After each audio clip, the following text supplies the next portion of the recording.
In this video, I want to take a look at projectile motion using vector functions to describe it. Now, in a Calc 1 class, you probably did some work with projectile motions. Usually, they give you a formula to use for the position function, for the height function, let's say, and then you take derivatives to get the velocity and the acceleration. Or in a Calc 2 class, you might do something to what I'm presenting here, where they give you the acceleration, and then you integrate to get the velocity and integrate again to get the acceleration. But still, it's only given as a height function. It's only given as one variable. Where here, what we can do is we can take into account both a vertical component of the projectile's motion and a horizontal component of it as well. Okay. So here's the situation. You got an object that's going to start at a particular spot in the plane. So the initial position, which is going to be r of time 0, and that's going to be x0, y0. So x0 is the x component, y0 is the y component of that point right there. And there'll be some initial velocity given. At this time, it's going to be headed off in this direction. Now, I'm writing that initial velocity this way, where v0 is the initial speed, and this vector here, cos theta sine theta, is a unit vector pointing in the direction, in a particular direction, and theta is measuring from the horizontal up to that angle. So the x component is cosine theta and the y component is sine theta, and that's a unit vector, and then you multiply it by the speed to get the velocity that you want, right? Because velocity is the vector, and speed is the length of the vector. So that would be my initial velocity, given this way. And what we know is that acceleration of gravity is pulling straight downward. Now, in this problem, we're going to assume that that's the only acceleration, that there's no air resistance or anything like that. When you get to a differential equations class, you can start to take into account air resistance. Air resistance is an acceleration that works exactly in the opposite direction of the velocity vector. So if you're moving this way, the air resistance would be pushing that way. If you're over here headed downwards, then the air resistance would be pushing back against you upwards. Right? And it takes some knowledge of differential equations to be able to solve such things, but we will learn that in the differential equations class. So anyway, my acceleration vector is just 0, minus g, where g is the acceleration due to gravity.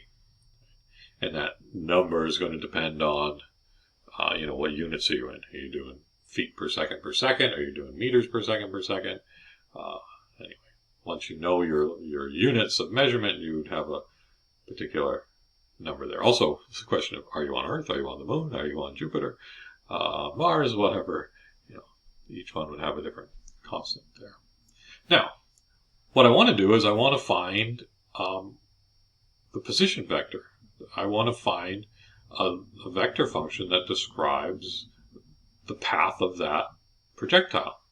Starting here, firing in that direction, gravity pulling downwards. What's that going to look like? So, the thing is, I know the acceleration. And so I want to find the position. Well, that's two antiderivatives away, right? If I know the acceleration, I can take the integral to get the velocity. So I'm going to do that right here.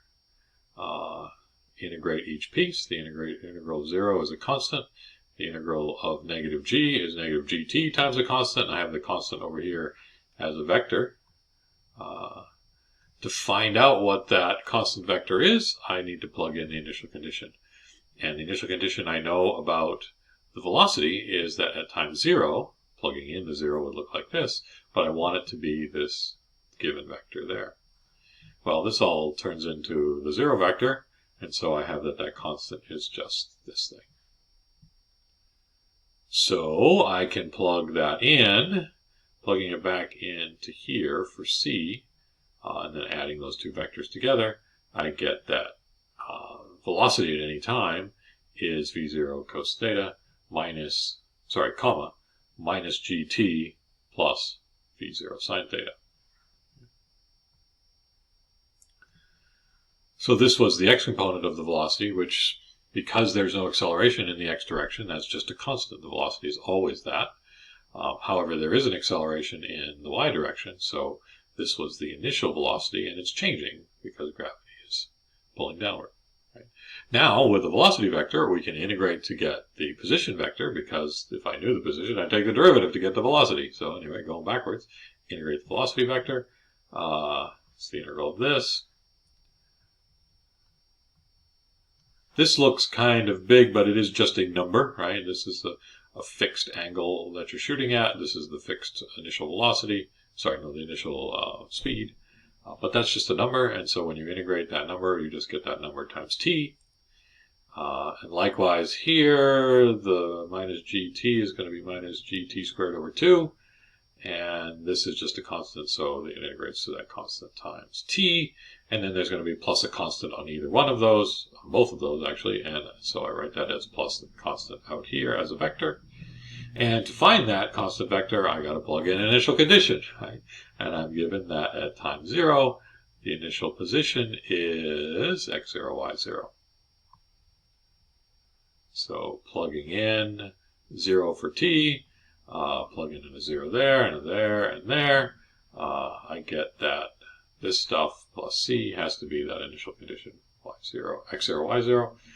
All this stuff is the 0 vector. And so the constant is just x0, y0. Plugging it back in up to here and adding those vectors together, I get that the velocity, that the position at any time is x0 cos theta, times t plus x0, and minus g over 2 t squared plus v0 sine theta times t plus y0. So the thing I notice here is that in the x direction, this is a linear function in t. This thing just moves at a constant velocity in the x direction. And I notice that it's a upside down parabola in the y direction. So it's going up and then back down again, which is the picture we drew. Presuming, of course, that this is pointed uphill to start with, it goes up and back down again.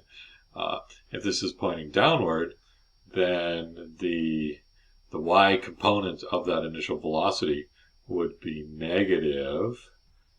Once we have this formula for the position at any time, we can answer all kinds of questions now. We can answer, how high does it go? How long is it in the air? Where does it land? What angle makes it go the farthest? And a whole bunch of other questions. Right. Now, you can read the book, and they do these derivations, and they come up with formulas. And what I see quite often is people just looking up the formulas. And I don't believe in just looking up the formulas, because you got to know where those formulas come from. For instance, where does it land? The book has a formula for what they call the range. We got to know that that range is assuming that the initial y value here is 0 and that the initial x value is 0. What angle makes it go the farthest? They come up with a formula for that too. But you got to realize that that's starting on the ground and ending on the ground. If you're starting up high, like in the picture I have up here, right? From that starting point, you could say what angle gets you to the farthest point away?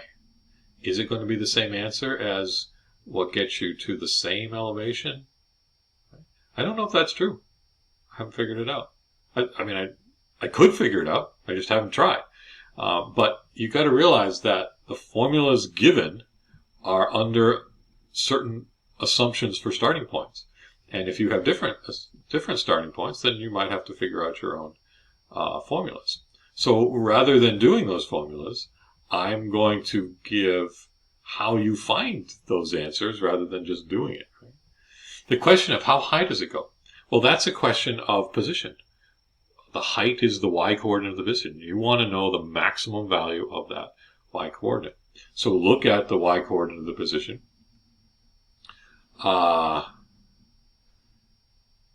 You could do this a couple of ways. Since it's a parabola, you might try to find the vertex of the parabola. This being calculus, I think more along the lines of you're at the highest point when the y-coordinate's not going up and when it's not going down, right? It's at that point in between. And so the y component of the velocity vector at that highest point would be 0. So you want to look at the velocity vector. So take the derivative of this. Well, you don't have to take the derivative. You've already got it above, right? You already know what the velocity vector looks like. It's here. So you want to take this, set it equal to 0, and solve for t. That would tell you the time that you get to the spot where the y component of the velocity is 0. So take that value of t and plug it in to the position function and see what the y value is there. So you use the velocity to find the time you want. You then take that time and plug it into the position to get the height you want. How long is it in the air? Well, the how long is we're looking for a time. So the time when what happens? Well, it's in the air until it hits the ground. Well, you got to know where the ground is. I'm assuming the ground is right here at y equals 0. So I want to take my position vector. Where's my position vector? All the way down here. I want to know when is this y value equal to 0. Well, set the y value equal to 0, you're going to be solving a quadratic equation. You know how to solve quadratic equations. You either factor and set individual factors equal to 0, or you use the quadratic formula. Right? And there'll be two times. There's one time that we're looking at here, and there's another time that would be back before you started. So you want the positive time, I think, right there. And so that would tell you when you hit the ground. So that's the amount of time that it's in the air, right? The hang time. What's the next question? Where does it land? Well, once you know the time that it lands, you can then plug that into the position function. The y-coordinate would be 0. It should be, because that's what you solve for t, to make that equal 0. And the x-coordinate would tell you, how far you went. That would be the range if x0 and y0 are both 0 to start with. That's what the formula the book gives for the range. What angle makes it go the farthest? Well, you just figured out what the distance was that it went. Well, you found out where it landed. So x0 minus where it lands would be the distance that it went. And you want to maximize that.